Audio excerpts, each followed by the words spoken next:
Je l'annonçais au début de cette édition, le centre de traitement d'Ebola vient de libérer 2 patients totalement guéris de la maladie. La cérémonie s'est déroulée ce mardi à l'hôpital provincial du Nord Kivu en présence de quelques autorités, du coordonnateur du secrétaire technique multisectoriel de la lutte contre Ebola, ainsi que les partenaires sanitaires du gouvernement congolais.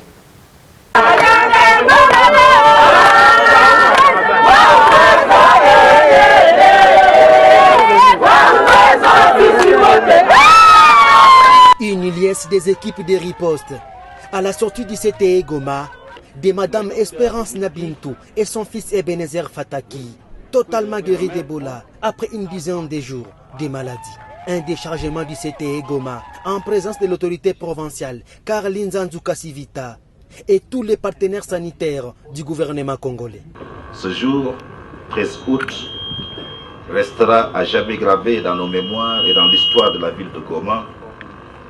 En effet, nous célébrons la guérison et la sortie du centre de traitement de notre maman Espérance et de son fils Fataki, qui avait été testé positif à la maladie à virus Ebola au 31 juillet 2019 pour l'enfant et au 1er juillet août pour la maman. Je rappelle, ce sont des cas qui étaient des cas secondaires. Pour le professeur Jean-Jacques Mouyembe, coordonnateur du secrétariat technique du comité multisectoriel de lutte contre Ebola, l'objectif est de se rassurer qu'aucun autre cas confirmé de cette maladie n'atteigne Goma. Ça suffit maintenant ici à Goma. Nous ne voulons plus voir des cas d'Ebola ici à Goma. Donc nous allons verrouiller toutes les entrées, bien surveiller les entrées pour que si jamais un cas s'échappe et entre à Goma, qu'on les détecte vite, qu'on l'isole et on les traite, il n'y aura plus de problème. La plupart des contacts ont été vaccinés. Donc nous attendons la fin de la surveillance qui va jusqu'au jour 21. Aujourd'hui nous sommes, je crois, au jour 13. Il reste encore 7 jours ou 8 jours pour pouvoir dire, bon voilà, nous avons gagné.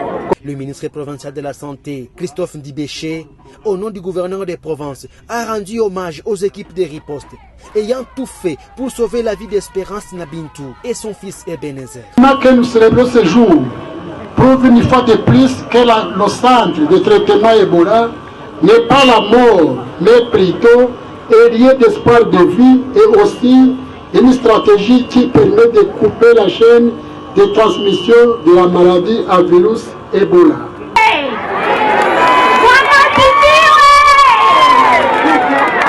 Un kit de réinsertion dans la famille a été remis aux 2 guéris qui ne constituent plus de menaces pour la communauté.